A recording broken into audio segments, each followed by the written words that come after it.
ग्राम पाठशाला के बारे में बताइए। नमस्कार जी, मैं सुनील बैसला गांव बड़ौली पलवल से और ग्राम पाठशाला टीम का सदस्य हूँ। यहाँ गुजर महोत्सव में हमारे जो ग्राम पाठशाला का स्टॉल लगा हुआ है, इसमें हमारा उद्देश्य है ग्राम पाठशाला के लक्ष्य को लोगों तक पहुँचाने का। हमारी ग्राम पाठशाला की जो टीम है वो एक ऐसा संगठन है जो ग्रामीण क्षेत्रों में निःशुल्क लाइब्रेरी बनवाने के लिए प्रयासरत है। सबसे पहली लाइब्रेरी आपने कौन सा सबसे पहले वैसे तो पहले लाइब्रेरी बहुत चल रही थी, पर जो ग्राम पाठशाला की प्रेरणा से निःशुल्क लाइब्रेरी जो बनी है वो गांव गनौली गाजियाबाद के अंदर बनी और वहीं से इस मिशन की शुरुआत होती है। इसके संस्थापक वैसे पूरी टीम का गठन एक साथ ही हुआ है। गांव गनौली से ही, गांव गनौली के जी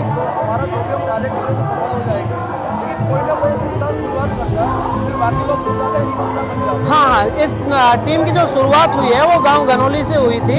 गांव गनौली के जो लालबार भाई जी हैं हमारे, जिन्हें हम एक संस्थापक के रूप में कह सकते हैं, इस ग्राम पाठशाला टीम के जो शुरुआत करने वाले हैं। इस मिशन की शुरुआत गांव गनौली से हुई थी।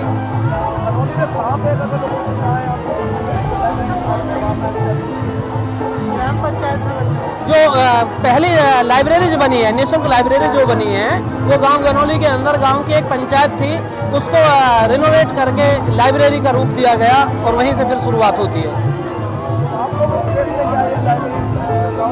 लाइब्रेरी का उद्देश्य है जो ग्रामीण क्षेत्र के बच्चे हैं, कुछ ऐसे बच्चे जो पेड लाइब्रेरी जो शहरों में लाइब्रेरी चल रही हैं उनमें जाने में असमर्थ हैं, उनके लिए गांवों में ही निःशुल्क लाइब्रेरी की स्थापना करना, ताकि अधिक से अधिक बच्चे लाइब्रेरी का फायदा उठा सकें और अपने जो हायर एजुकेशन है उसको पूर्ण कर सकें। अभी तक आप लोगों ने ग्राम पाठशाला के द्वारा कितनी लाइब्रेरी गाँव में? ग्राम पाठशाला की प्रेरणा से लगभग 7-8 राज्यों में अब तक 3000 से ज़्यादा लाइब्रेरियों की स्थापना करवा चुकी है ग्राम पाठशाला की टीम। बढ़ावा देने को लाइब्रेरी आप लोगों हाँ जी, ग्रामीण क्षेत्र में शिक्षा को बढ़ावा देने के लिए और जो शहरों की अपेक्षा गांवों के जो बच्चे थे जो कंपटीशन की तैयारी में लगे रहते थे, जिन्हें वो सुविधा नहीं मिल पाती थी, ताकि वो ग्रामीण क्षेत्र के बच्चों को भी वही सुविधा मिले, इसलिए इन लाइब्रेरी को स्थापित करने का उद्देश्य हमारा है।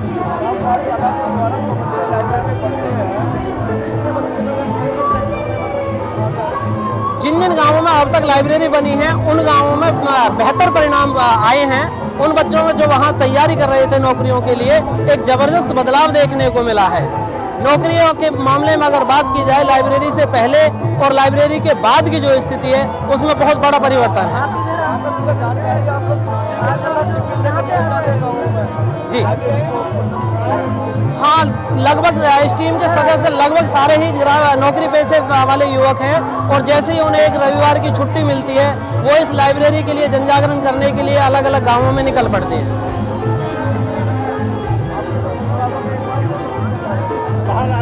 कैसे आप आवाज़ कुछ कम आई है जी।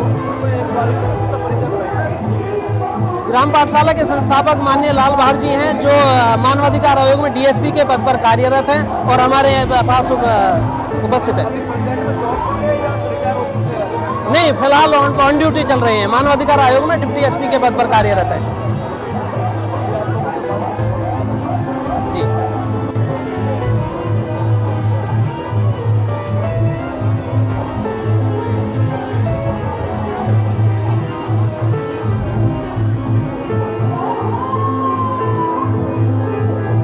योगेश रावत है। मैं ग्राम पाठशाला का ही एक सिपाही हूँ और टीम के साथ जब भी मौका मिलता है मैं लाइब्रेरी ओपन करवाने के लिए जो भी जनजागरण होता है मैं उसमें शामिल होने की कोशिश करता हूँ। ग्राम पाठशाला की लाइब्रेरी खुलती किस तरह से है तो उसके बारे में थोड़ा मैं जानकारी देना चाहता हूँ।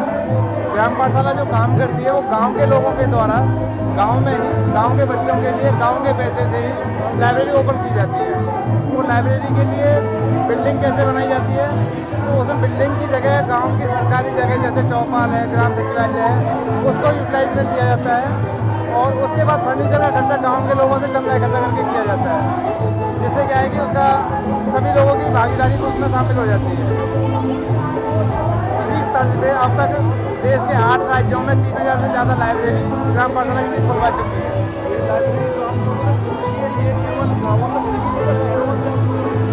मैं आपके चैनल के माध्यम से बता दूं, शहरों में लाइब्रेरी ऑलरेडी खुली हुई है और वो पेड लाइब्रेरी है। शहर के बच्चों को वो सुविधा मिली हुई है। जहाँ तक देखा जाए गांव के बच्चे पिछड़े क्यों हैं, क्योंकि उनको वो सुविधा नहीं मिल पाती गांव में। अभी तक 8 राज्यों में 3000 से ज़्यादा गाँवों में लाइब्रेरी ग्राम पाठशाला की मुहिम से खुल चुकी है। स्टेट का नाम लूँ तो मैं आपका उत्तर प्रदेश से स्टार्ट हुई है। उत्तर प्रदेश, दिल्ली, हरियाणा, राजस्थान, मध्य प्रदेश, बिहार, महाराष्ट्र, ये राज्य शामिल है।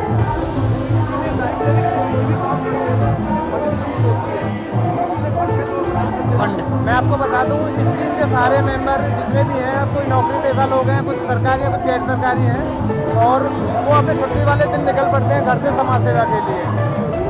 इसमें जो फंडिंग की आपने बात की, तो इसमें ग्राम पाठशाला टीम ना किसी को पैसा देती है ना लेती है, वो गाँव के लोगों से ही पैसा इकट्ठा करा के लाइब्रेरी ओपन कराती है। समाज के लोगों का फाइनेंशियल सपोर्ट रहता है लाइब्रेरी के लिए।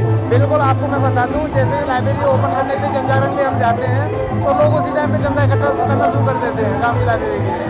आपका मिशन कितनी लाइब्रेरी खोलने का है? टीम का मिशन देश के हर गाँव तक लाइब्रेरी पहुँचाने का है। टारगेट होगा 6 लाख। हमारे देश में 6,64,369 गाँव हैं, और टीम का मिशन है कि देश के आखिरी गाँव तक लाइब्रेरी मिले। एक गाँव में एक लाइब्रेरी का एक गाँव एक लाइब्रेरी कम से कम हो। ठीक, एक मिनट।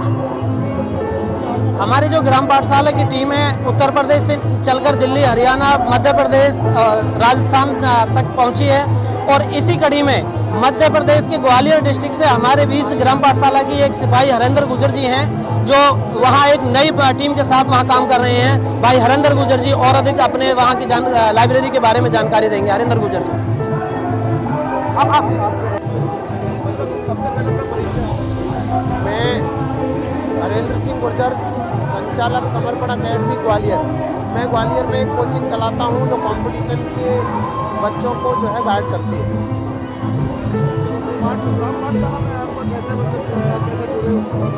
आप ग्राम पाठशाला का कार्यक्रम जो है, हमको अभी वर्तमान में सबसे अच्छा एजुकेशन में ग्राम पाठशाला का जो विकल्प है वो ही सबसे बेहतरीन लगता है। 2022 में लालवार साहब जो हमारे मार्गदर्शक हैं, और वो हमसे सर्दियों में मिले, हमको पूरा मॉडल समझाया, और हम उनसे प्रेरणा ली, और प्रेरणा लेके ग्वालियर में निःशुल्क लाइब्रेरी अभियान पूरी दमखम से चला रहे हैं। हमारी पूरी टीम दिल्ली NCR से जो है ना ग्वालियर फिर आने वाली है सर्दियों में। पिछली 5 जनवरी 2025 को बहुत बड़ा कार्यक्रम हमने वहाँ ग्वालियर में किया था, और उसकी प्रेरणा से आज कम से कम 15-20 लाइब्रेरियाँ जो है हमने मध्य प्रदेश में भी खोल रखी हैं, और इस अभियान को हम जो है पूरे मध्य प्रदेश के हर जिले तक ले जाना चाहते हैं। ऐसा हमारा प्रण है।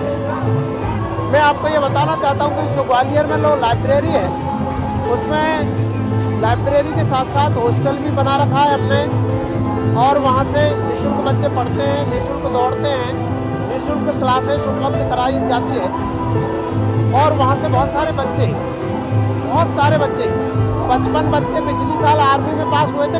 55 बच्चे रहते थे, 55 बच्चे रहते थे, उसमें से 53 बच्चे जो है ना पास हुए थे, और उनमें जो है ना बहुत सारे बच्चे जो है ना नौकरियों में पहुंच चुके हैं। अभी तक 80+ बच्चे जो है नौकरियों में पहुंच चुके हैं।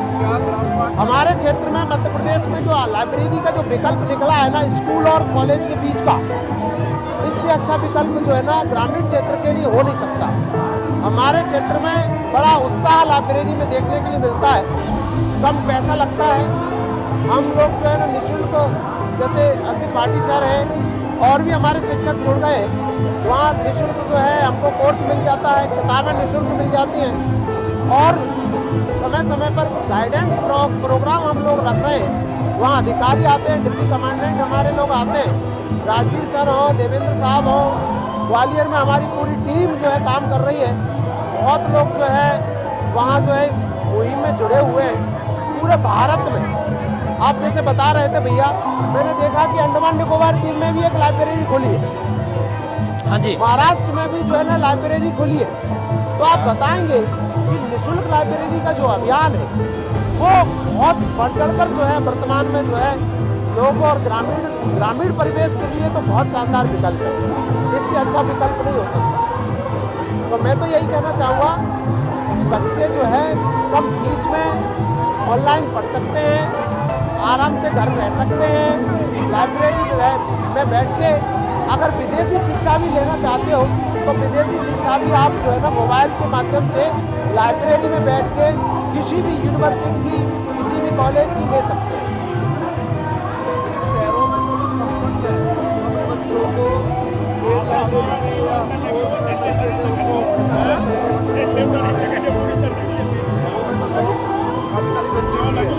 गाँव के बच्चे कई बार अफोर्ड नहीं कर पाते, तो आप लोग शुरुआत में करना पड़ता है। क्या इसके माध्यम से IAS IPS में बने? देखिए मैं आपको बताऊं, हमारे मध्य प्रदेश को मैं बताता हूं, तो मध्य प्रदेश में जो है इस बार भिंड और मुरैना से 2 IAS, 2 SDM, 2 SDM निकले और वो लोग भी लाइब्रेरियों में पढ़े थे और वो लोग जो है इंदौर रहे, उन्होंने भी लाइब्रेरी को सराहा है, लाइब्रेरी के विकल्प को सराहा है। और हमारे क्षेत्र में एजुकेशन का जो लेवल है वो अब हर बच्चे के, हर बालक के सर चढ़ के बोल रहा है। एजुकेशन से बड़ा विकल्प जो है अभी वर्तमान में कुछ भी नहीं है, क्योंकि एजुकेशन ही हमको अर्श से अर्श पर पहुंचा सकती है। समाज शिक्षित होगा तभी देश आगे बढ़ेगा। जी, तो हमको ये उम्मीद करेंगे ग्राम पाठशाला के माध्यम से कि अपने बच्चों को पढ़ाओ लिखाओ, अच्छे संस्कार दो, उनका कामयाब बनाओ। एजुकेशन, अगर एजुकेशन को ग्रहण करते हैं तो गाइडेंस के साथ साथ संस्कार तो ऑटोमेटिक आते हैं, क्योंकि हमारे जो लाइब्रेरी के, जहाँ लाइब्रेरी है हमारी, वहाँ ऐसी टीम काम कर रही है जो बालकों के साथ साथ बच्चों को बहुत अच्छा गाइड करती है, संस्कार देते हैं। ग्वालियर में अब कभी आप आना हो तो आप देखेंगे निःशुल्क लाइब्रेरी का जो सेटअप लगा हुआ है, वहाँ 3.5 साल से बच्चों में वो उमंग और उत्साह देखने के लिए मिल रहा है और वो संस्कार देखने के लिए मिल रहा है कि बालक जो है ना इस बात से संतुष्ट है कि हमारे बच्चे एक अलग दिशा में जा रहे थे और आज अच्छी दिशा उन्होंने पकड़ी है। बहुत बहुत धन्यवाद भैया आपने और पूरी हमारी टीम और जो हमारे मार्गदर्शक हैं DPSP साहब, लालबार साहब, उनके मार्गदर्शन में हम लोग काम कर रहे हैं और हमारी पूरी टीम ग्वालियर में भी जो है इस लाइब्रेरी के मिशन को बहुत आगे बढ़ा रही है। मैं ये कहता हूँ कि ग्रामीण परिवेश का अगर जो है विकल्प एक है और ग्रामीण परिवेश का अगर उत्थान बढ़ सकता है तो विकल्प जो है ग्राम पाठशाला है। धन्यवाद। सबसे पहले अपना परिचय। नमस्कार, मैं मास्टर विनोद बैसला बड़ौली से और एक ग्राम पाठशाला का सदस्य हूँ। सबसे पहले मैं DMP न्यूज़ 10 आपका स्वागत करता हूँ कि मुझे यहाँ पर आपने मौका दिया कि हम अपने मिशन को आम जनता तक पहुँचा सकें। ग्राम पाठशाला महज एक संस्था नहीं है, ग्राम पाठशाला एक विचार है जो गाँवों से निकलकर विश्व स्तर पर इस भारत को विश्व गुरु बनाने का एक सपना देखता है, क्योंकि बगैर शिक्षा के कोई भी व्यक्ति, कोई भी समाज, कोई भी देश कुछ नहीं कर सकता। आज हमारे भारत को, हमारे देश को अगर दुनिया के अंदर दोबारा से उस सम्मान को दिला सकता है तो शिक्षा है, और शिक्षा वाचनालय और लाइब्रेरी से होकर गुजरती है। पहले देश जो हमारा विश्व गुरु माना जाता था, आज वो जो परंपरा है हम लौटा के ला रहे हैं और ग्राम पाठशाला जन जन तक एक लाइब्रेरी, हर गांव में एक लाइब्रेरी पहुंचाने का प्रयास कर रहे हैं। अभी तक हरियाणा में, मैं हरियाणा की बात करूँगा, जैसे आप हरियाणा से तो कितनी लाइब्रेरी आप लोग खोल चुके हैं? अब से पहले हम हरियाणा के अंदर लगभग 30 के आसपास लाइब्रेरी खोल चुके हैं। हरियाणा में कितना टारगेट है लाइब्रेरी खोलने? हर गांव में एक लाइब्रेरी खोलने। कितने गाँव की लाइब्रेरी? जितने गांव उतनी लाइब्रेरी। उतनी लाइब्रेरी। ये तो गांव के ऊपर डिपेंड करता है, वो एक से ज़्यादा भी बनाना चाहे। बात नहीं है, ये पूरे देश का, एक से भी ज़्यादा भी बना सकते हैं। पूरे देश का वो है, पूरे देश में आखिरी गांव तक हम एक लाइब्रेरी खोलकर बन लेंगे। हमारी पूरी टीम प्रयासरत है। जिस गांव में आप लाइब्रेरी की शुरुआत करते हो, अपनी टीम अपनी तरफ से अगर चंदा इकट्ठा करती है तो गांव के लोग सहयोग करते हैं इस लाइब्रेरी के लिए कोई फाइनेंस? जी देखिए, जब हमारी टीम जन जागरण के लिए जाती है तो वहाँ के कुछ लोग 10, 20, 50 लोग इकट्ठे होते हैं। लोग विरोध भी करते हैं, कुछ लोग विरोध नहीं करते, लेकिन वो सामने नहीं आ पाते। ना के बराबर विरोध ना के मिलता है। बराबर है, क्योंकि अगर आप अच्छा काम लेके जाओगे तो उसमें विरोध नहीं मिलेगा। विरोध करना तो उचित नहीं है, क्योंकि आप गाँव के बच्चों के लिए एजुकेशन के लिए निःशुल्क कोई हाँ जी, काम कर रहे हैं, विरोध ना के बराबर है। फायदा हो उसमें। ऐसा अभी तक कुछ नहीं हुआ, कोई व्यक्ति हमारे सामने विरोध को लेकर आया हो, क्योंकि अच्छी मुहिम है। और जब मुहिम निस्वार्थ हो, जब कोई व्यक्ति निस्वार्थ कार्य करता है तो उसका विरोध नहीं होता है। जब हमारा विजन साफ है, स्पष्ट है और आम जनता के लिए है, हमारे अपने बच्चों के लिए है, अपने समाज के लिए है, तो जब हमारी टीम जाकर उन लोगों को समझाती है तो उनकी समझ में आ जाता है और वहीं पर वो लोग जो है प्रेरित होकर आपस में चंदा इकट्ठा करते हैं। और किसी भी जगह गांव की जो सार्वजनिक जगह होती है, जैसे कि हम चौपाल को ले लेते हैं, एक लाइब्रेरी वहाँ पर व्यवस्थित रूप से चलाई जाती है। एक मैं एग्जांपल दूंगा, जिस तरह से हमारा संविधान लोकतंत्र है एक तरह से कि जनता की सरकार जनता के लिए जनता के द्वारा, ऐसे ही हमारी ग्राम पाठशाला का एक विजन है। गांव की लाइब्रेरी गांव के लिए गांव के ही पैसे से बनाई जाती है। हमारी टीम वहाँ पर कोई इकोनॉमिक चंदा नहीं देती है, ना लेती है।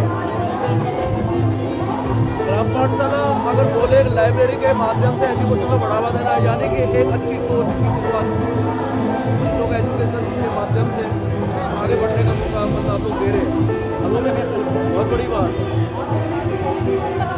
ये निःशुल्क है, यहाँ पर गरीब का बच्चा अमीर का बच्चा आराम से बैठकर व्यवस्थित तरीके से पढ़ाई कर सकता है और अपना भविष्य उज्जवल बना सकता है। आज की जो ग्राम पाठशाला है उसका एक मिशन है कि बच्चों को सही दिशा में ले जाना और एक व्यवस्थित जगह प्रदान करना जहाँ पर बच्चे बैठकर, गांव के बच्चे बैठकर अपना पढ़ाई कर सकें और अपना स्वर्णिम भविष्य बना सकें। चलिए, हमसे बात करने में बहुत अच्छा लगा। धन्यवाद।